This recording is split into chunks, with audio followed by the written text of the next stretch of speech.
So I was thinking about when I was a kid, and I loved to ride my bicycle. How many of you rode a bike when you were a kid? Anybody? Most of you? Everybody? I hope you did. I don't know how to do that. Right. I hope you did. You rode a bike. I loved doing it with my friends. We rode them all the time. It was just kind of like a freedom as a kid. You could kind of go places and do things. And I loved it until... How many of your parents made you wear a bicycle helmet? I just want to know. Made you wear, okay? Some of you not? Okay. So I never had to wear a helmet growing up. Okay, so all as a kid, learning to ride a bicycle, training wheels, no helmet, learned all this did all this, no helmet, none of that, okay? Now, some people think that's strange, but you also need to keep in mind, wearing seat belts didn't become a law until the year I was born, okay? And still, no one did it. And in fact, when I was growing up as a kid, the law only applied to adults in the front seat. And so if you're a kid in the back, no seat belt. That's just there was not a safety culture when I was, in fact, we had a Suburban. We took the back seats out. There was no back seats. We just crawled around in the back and played. They made a play area in the back. So we're going 70 miles an hour down the highway, just playing, I don't know, what do kids play? Ring around the rosy or something. I don't know. Going down the highway. And so it was a different culture. So anyway, sometime as I was growing up, I don't know the exact age I was, but I do remember my parents showing up one day at the house and saying, "We got you a bicycle helmet." It was gray. And they said, "You have to wear it to ride your bike." And I was like, I would rather you get a big sign that says loser and tape it to my forehead because none of my friends wore a helmet. And I just decided I wasn't going to ride my bike anymore, okay? And the only time I would ride it is if I couldn't see any of my friends, and I'd make sure I never saw them. It ruined bike riding for me. But my parents were concerned about, my head splatting on the ground. And so they made me wear this thing to protect me even though I didn't want to wear it. Now, fast forward, now I'm a dad. Okay, and we got my daughter a tricycle. And what do you think we bought with the tricycle? A helmet, right. I just make sure you see. Okay, here she is with her helmet, okay? And now she looks happy about it here, but it was some doing to get that on her head. She was not happy. But you're not riding without it. And then she was like, "I don't want to ride." I was like, "Too bad." We put it on her head anyways, and then she had fun. But here's the thing. As a dad, it's different. See, when I was a teenager, did not care about my head, okay? But now that, I care so much about her, right? Because, I hate it when my kids get hurt. If she was to fall off and scrape her elbow, we're not going to do the elbow pads, knee pads. I see those parents. Did anybody have those parents? Mine gave me those. I had rollerblades, and they showed up with the knee pads and elbow pads. Guess what I never did again? Rollerblade. Because I was like, loser, nerd, dork, whatever. It's that's what that was saying to me. I'm not going around in those. But I'm not going to do that. But her head is different. If you get a scrape, you put a Band-Aid and do all that. But, you crack your head on the ground, and you're not going past first grade. That's just the way that kind of turns out. And so she's going to wear, a helmet because I want to protect her as her father. And it's different when you're a parent. And I know you can't understand that, but maybe you can, kind of understand that. And so I was thinking about it even further, though, because, as a father, I want to protect her and love her. And, I want to keep them from harm, so we do all kinds of things to protect them. We put the knives up in the cabinets, and we put plug covers so they don't electrocute themselves, and we don't let them play in the street because they'll die. And so pretty much all the big stuff. I can't stop them from, falling. Literally, my son will be walking in the house and just go, boom, face down on the ground, he forgets to catch himself sometimes. And you can't stop that. It's just, that's life. But we do protect them from the things that will destroy their life, okay? Or even end their life. So we protect them from those things. And so I don't know if you know this, but I want to make sure you know this. You have a heavenly Father who loves you and wants to protect you. And when he looks at you, he wants to protect your life. And he wants your life to be good and to go places, and he has a plan for you. And he wants to protect that plan for you. And so he inspired, through the Holy Spirit, a guy named Solomon to write something down about how we can protect our lives and protect what he has for us. And of course, there's a lot in the Bible about protecting our life. But we're looking at one specific thing. We started last week about this series, and so we're going to look a little bit further into it. But here's what he wrote. It says, "Above all else, guard your heart." In other words, of all the things that you would guard and protect, he's saying above all those things, you should guard your heart. You might guard a relationship. You might protect, something that's important to you. Protect your money. We put locks on our doors to protect our stuff, all that kind of stuff. It's okay to guard other things, but above those, the most important thing that you can protect he says, is your heart. For it is the wellspring of life. And I really like this image, wellspring. Like if you can imagine a river, okay, you got a river, and at the very top of the river, if you pollute the top, you pollute the whole river. Does that make sense? If you mess up this wellspring, if you don't protect it and it gets polluted, you pollute and ruin everything that all the life and all the good things that river would have if you mess up the top. Maybe we can illustrate it a little bit simpler, okay? This is my wellspring of life, okay? Yeah. Fresh. Okay. So, I mean, if I take this and I pour this right here. Okay. Who likes Dr. Pepper? Okay. What are you drinking right now? She's like, I want more Dr. Pepper. You get your, I don't even like drinks in here. I don't know why I'm promoting that. Okay, but anyways, so what she just got was good. And the reason what she got was good is because what is in here is good. Now, if you don't like Dr. Pepper, pretend like it's something else. What is in here is good. Who else would like a Dr. Pepper? Okay, there we go. Now, this is also, I'll give you one in just a second. Okay, here it comes. But before, I just want to make a point because if you don't protect the wellspring, then, whoa, okay, wait. That's a cool, I didn't expect that.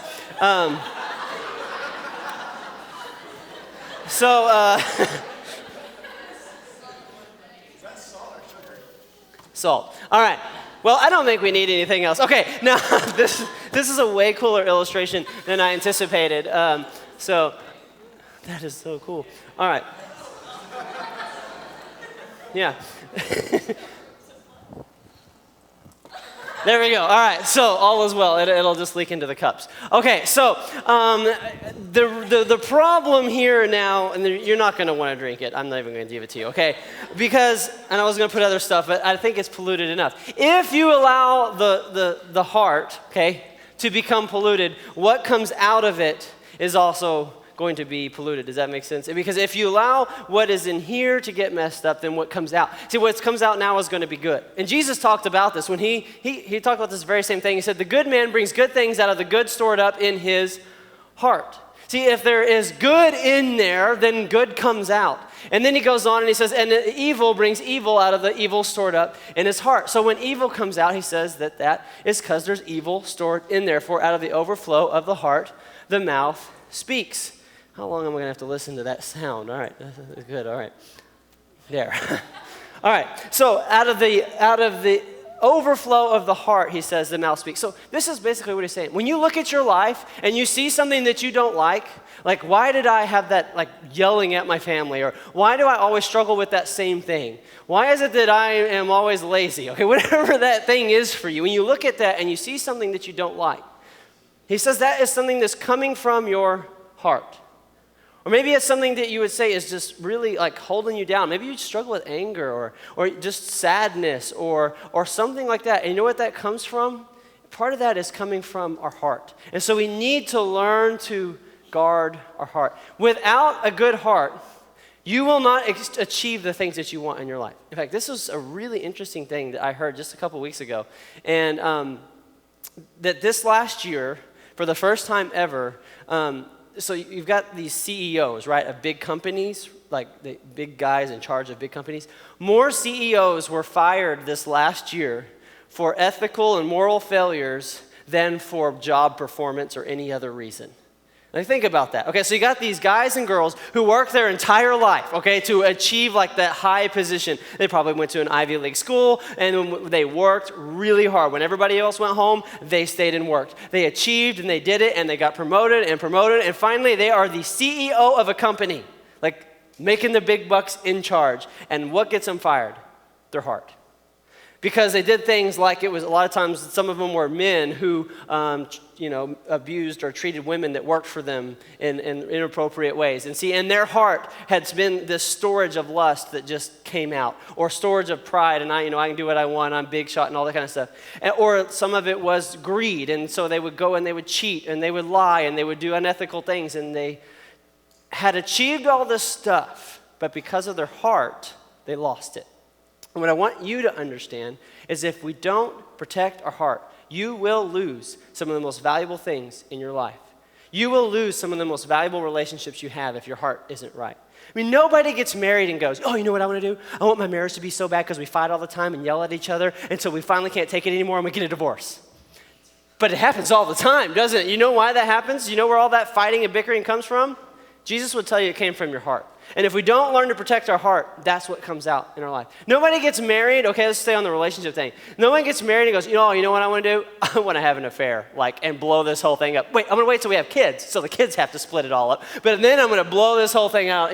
Nobody does that when they get married. But you know how often that happens? All the time. Where does it come from? Jesus would tell you that it came from your heart. If we don't protect our heart, it will blow up our life. And so we have to protect our heart. In fact, you can protect our heart and it keep you from harm, but you can also direct your heart and you can take you to better places. And so we're going to learn. We're still learning. We started last week. We're going to keep learning how to protect our heart and how to direct our heart. Okay, so Solomon taught us this thing, and then he went a little bit further. And so last week we looked at what he talked about as far as with your mouth and how what you say affects your heart.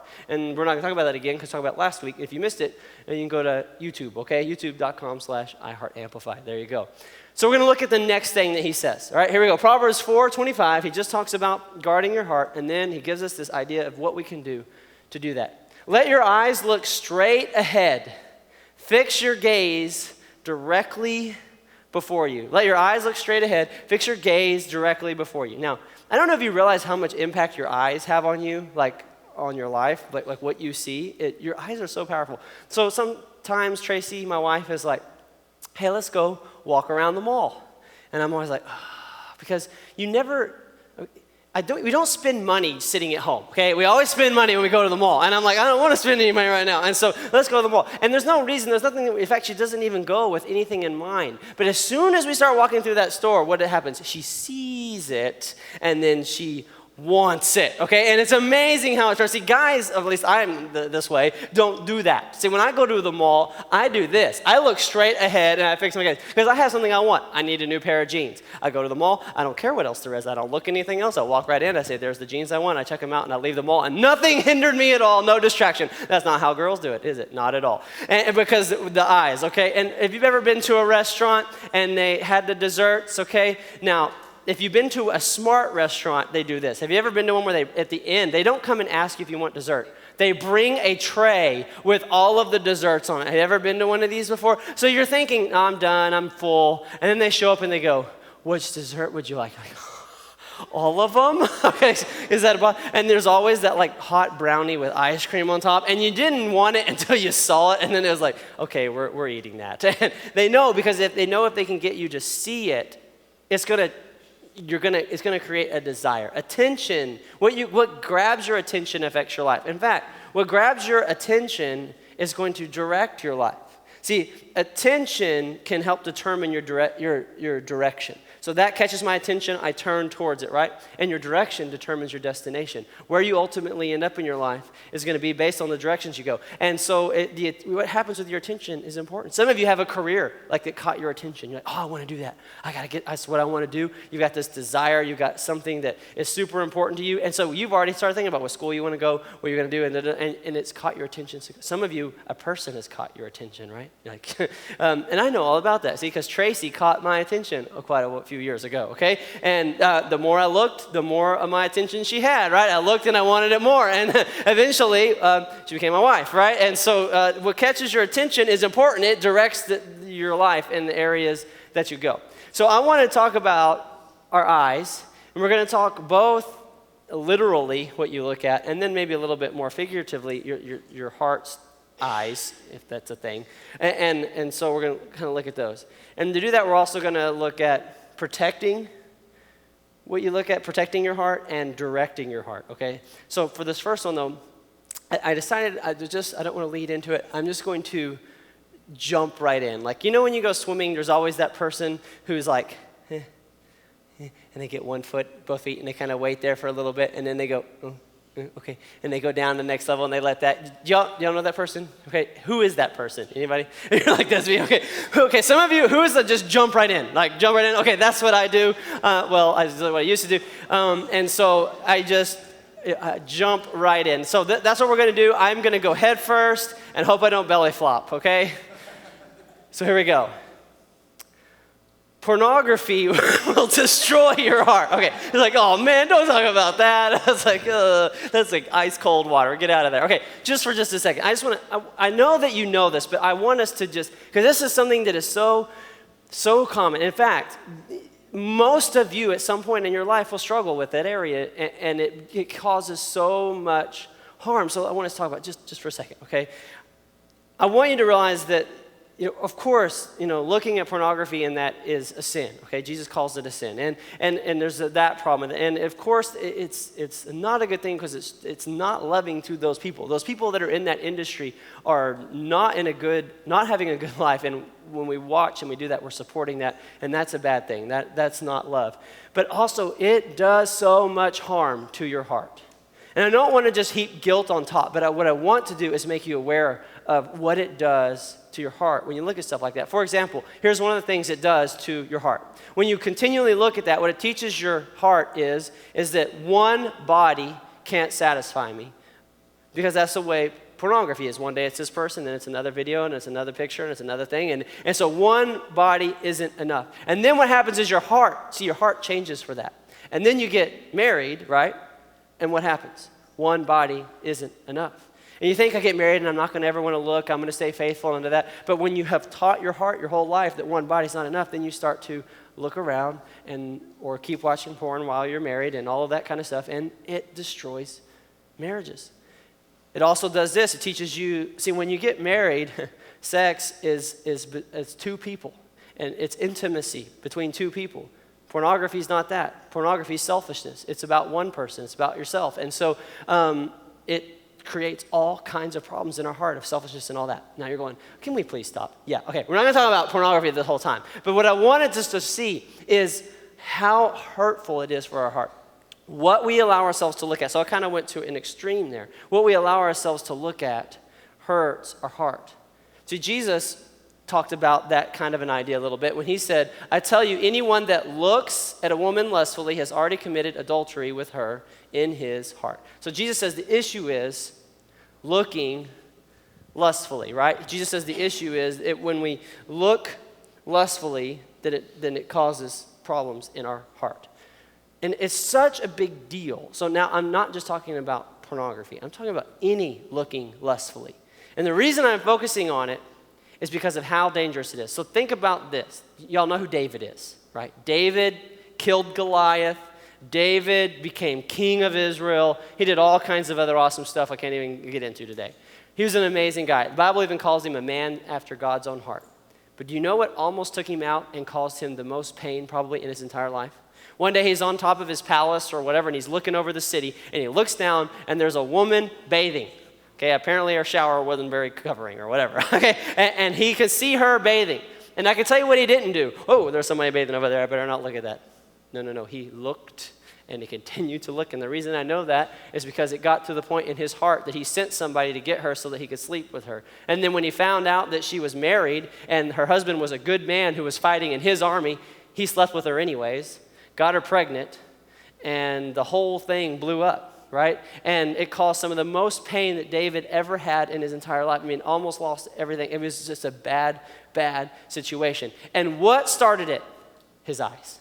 Isn't that amazing? He was just hanging out on his castle and whatever he's on, his palace thing. And all of a sudden, his eyes almost destroyed his life because of what he allowed himself to continue to look at. So when I was in college, I was my freshman year, just moved into the dorm, I was with my roommate, and we're like, hey, we gotta go get some stuff, like the important stuff for the dorm. So we went and we got, Dr. Pepper and fudge rounds and Oreo cookies and that kind of stuff. We got all the essentials, for our dorm room. And so we went and we were shopping, and I remember we were about to leave, and we were about to go to the checkout, and they had all the calendars there. I was like, well, we need a calendar to keep up with our schedule. And so we walk up, and there it was, Sports Illustrated Swimsuit Edition calendar, okay?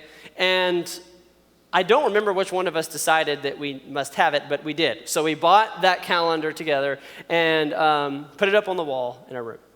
And if you don't know what that is, it's a calendar with pictures of girls in swimsuits, pretty much, okay? And so here, this is in our dorm room, and this is what I kept telling myself, okay? There's nothing wrong because they're not naked. There's nothing wrong because they're not naked. Now, when you look at that, are you looking lustfully? Absolutely. Jesus talks about looking lustfully, not just pornography, okay? So, but in my mind, this is how silly it was. When family came over or his girlfriend came over, we always hid it, okay? And then put it back out when they left. And because in our mind, we knew what was wrong.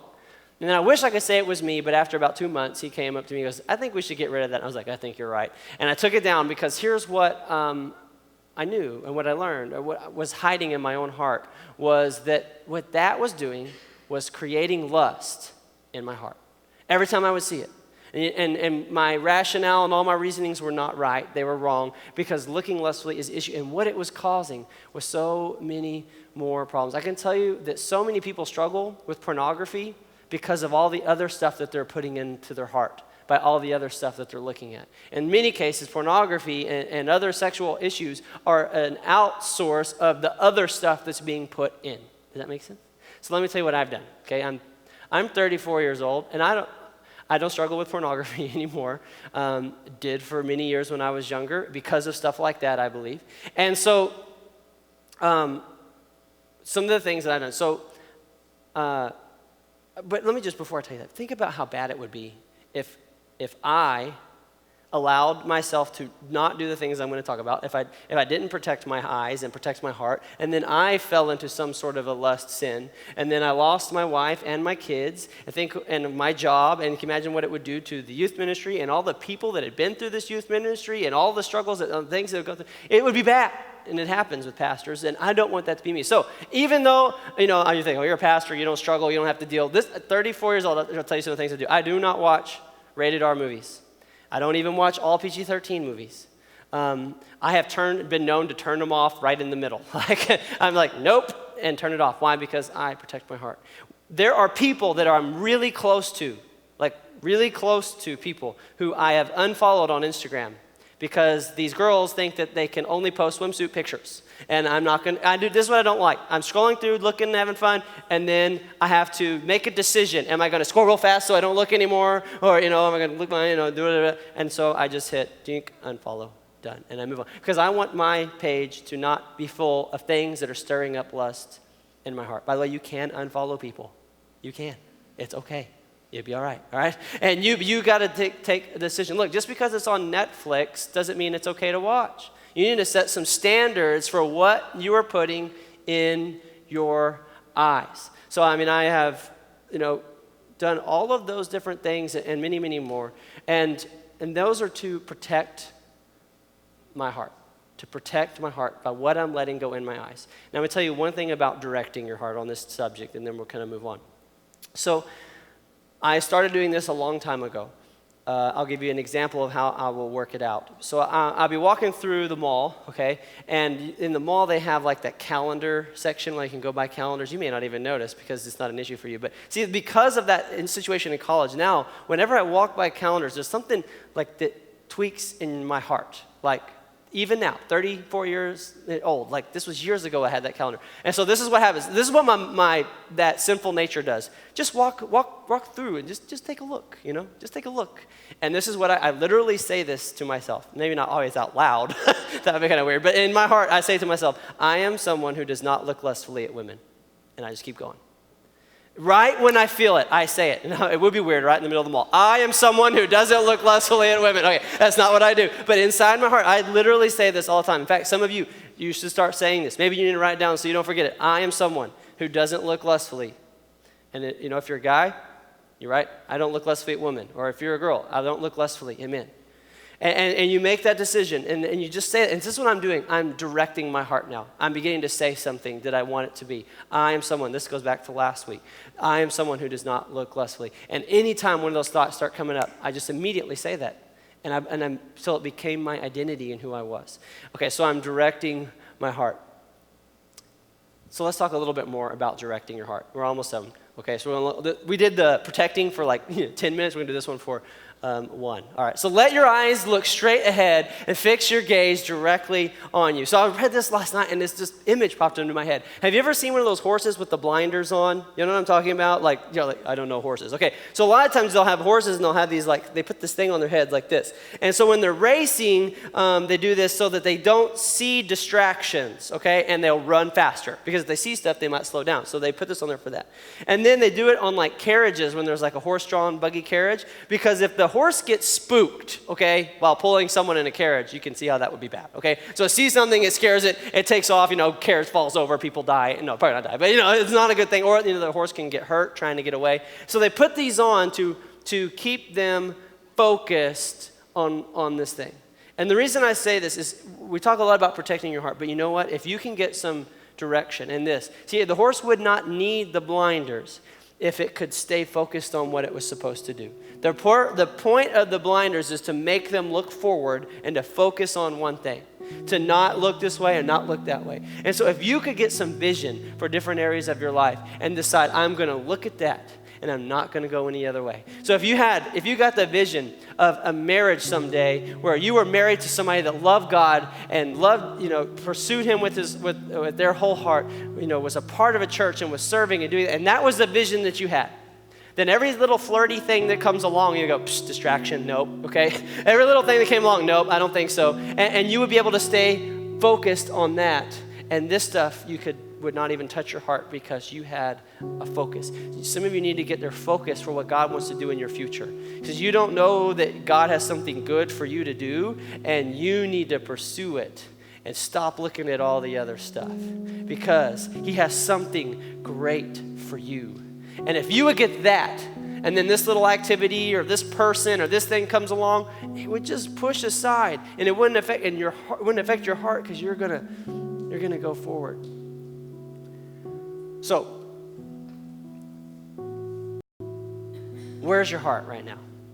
Maybe as we were kind of talking about, and I actually hate talking about the looking, Leslie, because I know I've been there. Okay, and I know the guilt that it starts to bring on so many people, as it's not you're just doing it because you want to, you're trying to stop and you just keep struggling. So I want to give you a little encouragement from David. So David looked lustfully and it almost destroyed his life. And then he has this prayer right after. And he prays this prayer, and I just want to show you one verse from the prayer he prayed to God after that whole thing happened in his life. And he said this: create in me a clean heart, O God. Create in me a clean heart, oh God. And so wherever you are in your heart, if it feels gross and cluttered, I want to ask you to pray that prayer to him tonight.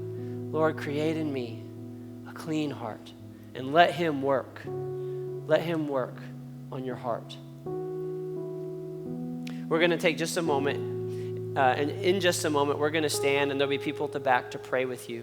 And so if you need prayer for anything that's going on in your life, while we sing this one last song, if you want prayer, just go to the back and let them pray with you. But as we are all singing, if there's something in your heart, I want to just ask you, this will still be up there, just pray that to him. Just ask him, Lord, create in me a clean heart. Take that stuff out of me that I don't like, that's causing me to do these things, and let him begin to do something amazing in your heart. Father, we love you and we thank you that you have taught us to protect our heart. I pray that everyone here would learn to control their eyes and to look at you and away from the distractions of life. In Jesus' name, amen. Let's stand.